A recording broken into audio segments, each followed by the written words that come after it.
تنفس إنه لقول رسول كريم. السلام عليكم، صباح الخير، صباح النور.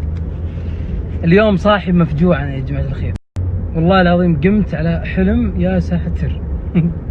تعرفون دي الشهقة، تقوم زي كذا خايف، تناظر يمين يسار ايش السالفة، لا من شين الحلم موجود ابو قاسم بالحلم حلها. الحمد لله انه حلم ما هو بحقيقة، بس ما بقايله والله هو شين. شوف الحين عاد بثبت لك اني انا انسان تعديت مرحلة الفهاوة، وصلت المرحلة الله بها عليم. عشان بس تدري اني مفهي، انا قبل كم يوم وعدت الرجال هذا انا امون عليه مرة، بيني وبينه شغلة. دخلت جهة الاتصال بدق عليه، طلع لي اسمه وتحته اسم ثاني نفس اسمه بس انا حسبه مكرر. جيت دقيت عليه قلت له مرحبا كيف حالك، طيب ترى وعدنا المكان الفلاني. هو اللخم، انا اسمع ما كان مكانه من اللخم، بس قال اوكي سم ابشر. انا ما ميزت بين الاصوات. يوم جاء لمي الرجال وفتح باب سيارتي وركب، الا والله الوجه ما هو بوجه رفيج اللي انا بيه. طلع الرجال انا عارفه بس ما امون عليه، ما قابلته الا مره واحده بحياتي مناسب وسجلت رقمه، وتشابه اسماء صارت. عاد انا رجعتها، مشتاقين لقنا نعشيك طال عمرك ونقهويك، ها بركه ساعه اللي نشوف وجهك. طبعا هو الحين منصدم يحسب اني بتمصلح معه. اي ابي منه شيء. طبعا الله وكيلك شوف احنا نتعشى، لا انا اسولف ولا هو يسولف، ما ادري شو نقول. فخلاص سلكت الموضوع على اني انا فعلا مشتاق لك وبعشيك وبقهويك. اخوي ضعيف الرجل الاساسي اللي ما عاد يدقدق وطيب. مشغول. وش اسوي؟ والله ما ادري شو اسوي. شاهد بالموضوع، والله ان هذا الموقف صار لي قبل كم يوم والله العظيم، لكن احيانا كثير انا وانت نخطي، ندق على ارقام بالغلط. الناس نعرفهم بس ندق بالغلط. اذا دقيت على شخص ودريت انت انك داقم بالغلط، لا تقول انا داقم بالغلط، لا خذها جماله. قال يا بعد قلبي دقن عليك بسلم وباخذ اخبارك، اكسبها جماله يا اخوي، لا تقول دقيت بالغلط، اكسبها جماله.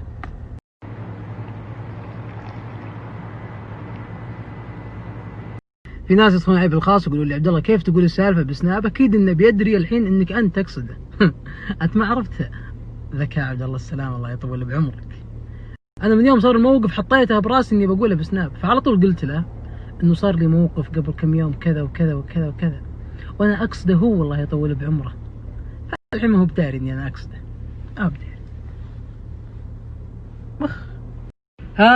هلا والله، هلا ومرحبا، يلا حيهم. هلا والله. ما نورت بريده. هذا الشخص يا جماعة الخير سعود، ما شفته الا يوم زواجي اخر مرة. اي والله اخر يوم، لا خذلك، جاي لزواجي يدري اني احب القهوة حقته. اقسم بالله العظيم انه داخل علي اسبانيش مع اسبانيش. اذكر يوصل طاي طقطق. فشلتنا عنده. لا بالاجتماع عادي. حتى بالاجتماع بو رجال طال عمرك. والله لا تعود نقهويهم، ها نجيب بوكس نقهويهم. لا خلها بالثانية. لا مش امزح اسمعي، قصدي الثانية ناخذ مشروب ثاني. تفهم غلط. لا خلاص اجل. العظيم اللي يدخلون يطقطقون على سالفتي، والله العظيم من السالفة مخي كذا. اذا قلتها تطلع بيض، والله العظيم انها فخمة ترى، فكروا فيها شوي. انا الحين اقول لهم تو سالفة اني بقابل واحد من اخوياي ودقيت على واحد بالغلط نفس الاسم، وقبل السالفة ذيك اسمعها. بيض ولا زينة؟ لا عادية، الله فيها حكمة. كيف؟ عادية؟ لا فيها حكمة. والله انها حلوة ترى، بس انه يا اخي ما ادري شلون تطلع بيض اللي قلتها. نتحاس مشوها عاد، نبي نسولف. عاد معنا شخصية صاحب صوت جميل مرة، سمعنا كده أويلي كده يا قلبي، حتة مني كل حاجة حلوة بيا، كده هتمشي وتسيبني وحدي في الحياة والدنيا دي، يعني ايه يعني خلاص ويلي. أنا مش هشوفك تاني، مش هلمسك، مش هحكي ليك عن حاجة تعباني، يعني ايه يعني خلاص أنا مش هشوفك تاني. اويل قلبي. شوف متعب يعني، ترى ادري ان صوتك زين بس بقول لك شيء معلومه عني، انا ترى شفقه ورحمه بكم إنك ما غنيت. ما غنيت، ولا لو غنيت يا ساتر. أنا وصلنا علم أساسا، قالوا لي صوتي حلو صح؟ إي قالوا لي مرة لا تخليه يغني عندك. ما إي، أدري أنت- ما أدري هو من كثر الزين ولا من شنو. لا انا بكسر الساحه لو غنيت. لا أشوى. بشطبكم الحمد لله. كلكم. الحمد لله إنك ما جيت. مشوها ما بين اثنين. آخ ما بين اثنين والثالث على رجوع فراقي يصير، يناظرهم طرف عينه وحسراته تزيدهم، ظلوم القلب لا منه عشق منه حبيب الغير، يخلي حالتك حاله ولا يرضى بها مسلم. يأبرني حبيبي يأبرني يا شيخ، هذا ودك تركبه باب يمين ولا ينزل، ما تشغل مسجل ابد. ما شاء الله تبارك الله. شرفنا اليوم يا حبيبي يا عاصم. حبيبي. والله اشرف شرف تشرفت فيه بصراحه. رغم شين شربات الله يكرمكم الا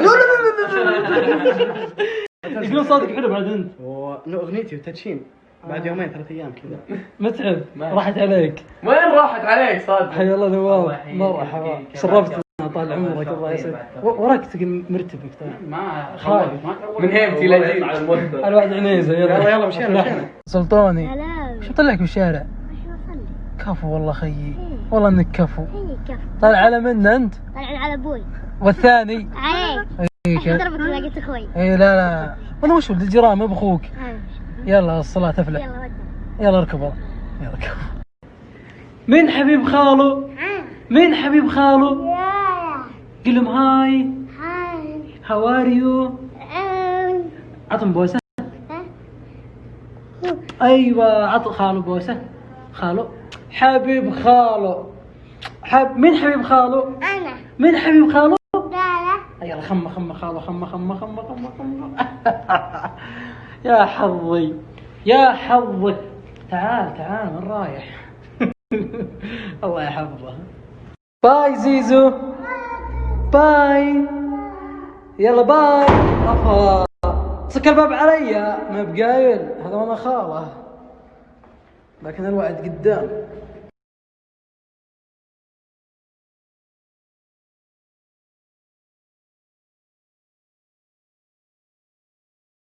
عاد أنا متشرف وسعيد جدا اليوم بشوفة المحامي الجميل غانم هلا الطيري. يا مرحبا.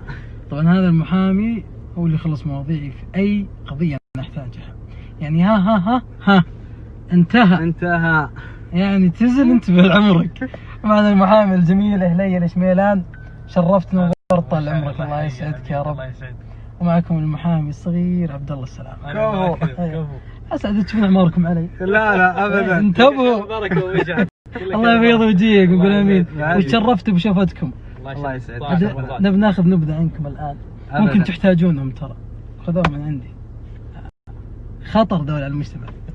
عاد غانم والذيبان والله ما قصروا معي باشياء واجد. الله يسعدك.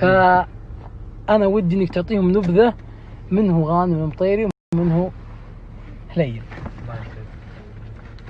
غانم المطيري والمحامي هليل الشميلان. عندنا مجموعة الغانم القانونية، عندنا 3 فروع على مستوى المملكة ما شاء الله. المدينة القصيم والرياض. هذا بالمختصر. الخبرات العلمية والعملية ممكن نتكلم فيها بالتفصيل في سنابي. روح لسناب الذيبان غانم، طبعا حطه على الجرح يبرأ. الله يسعدك. الذيبان حطه على الجرح بعد يبرأ من تجربة. الله الله يسعدكم. قولوا آمين. يسعدك. بعد لا اوصيك اللي يجي من طريقي عاد ابد. ها؟ لا والله زبطوهم. يستاهلون. الله يسعدك قلبي. بيضة على هالشحم طال عمرك. عاد بسألك يا غانم، الحين لو متابع سب منه ولا منه يمدي يعني اصور الشاشه ارفع عليه قضيه؟ ابدا، صور الشاشه وارسلها علينا. انا ما قد سويتها ترى.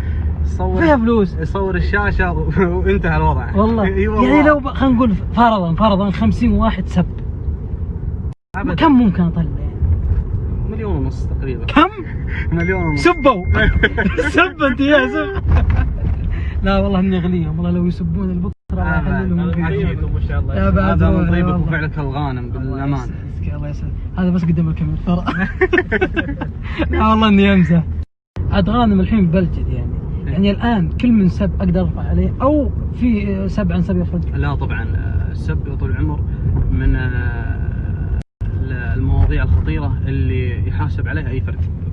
بالمختصر، حلو. السب يا طول العمر اذا كان السب شخصي او قذف صريح او تشويه سمعه، هذا النظام حرص تحريص تام على الموضوع هذا أن لا يتخذ أي شخص أو يخطي في حق مواطن أو شخص آخر وفق نظام الجرائم المعلوماتية. يعني يجرون على ذانا؟ نعم، فيها غرامة توصل ل 3 مليون وفيها سجن يوصل من 5 سنوات ل 3 سنوات طبعا على حسب الموجود.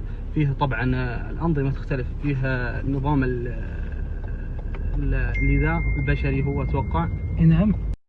هذا يدخل بعد التحريص والتحذير عن اتخاذ أي فعل من هذا. فأنصح بالجد يعني أنصح أي إنسان سواء لا يسب مشهور. اسلم.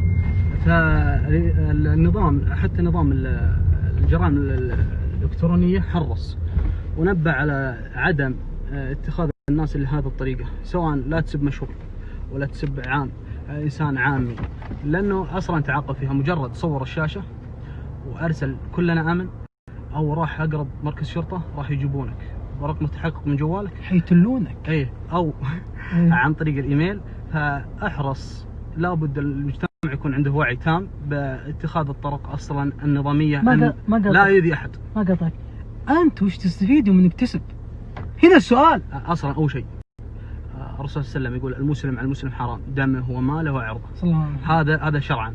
نظاما فيها تأديب اي شخص، طالما انسان لم يديك ما عجبك المشهور هذا اطلع احذفه. نعم ترى هو ضيف عندي. ايه، ما عجبك اي انسان لا تسبه يا اخي، خلاص صد عنه وش.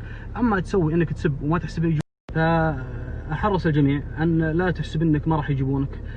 انظمه الدوله متشدده في النظام والحرص على عدم ايذاء اي مواطن. فانصحك اخويا واختي ايا كان لا تسب. فاحسن. وفقكم الله ان شاء الله. وفقكم الله. في امان الله.